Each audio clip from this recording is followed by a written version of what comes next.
នេះមកដល់សៀមរាបទៀតហើយមកមើលខេត្តសៀមរាបគេរៀបចំបានអីខ្លះហើយតែពិតខ្ញុំទៅតាំងពីថ្ងៃទី12មកម្លេះតែដោយសាររវល់អត់បានធ្វើវីដេអូហ្នឹងឯនេះនេះគឺភូមិញញឹមសាតភូមិហ្នឹងគេមានរៀបចំលបែងល្ខោនសម្ដែង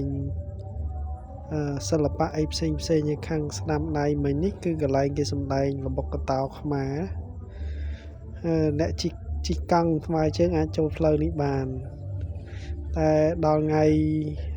ជាក់ស្ដែងថ្ងៃគេប្រារព្ធពិធីប្រហែលជាលែងអាចចូលបានទេមកចូលបានតែអ្នកថ្មើរជើងឯងហ្នឹងហើយនឹងតាមផ្លូវស្អាតមែនតើគេរៀបចំស្អាត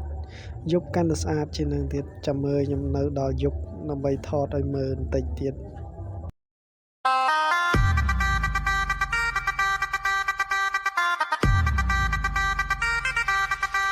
Thank you.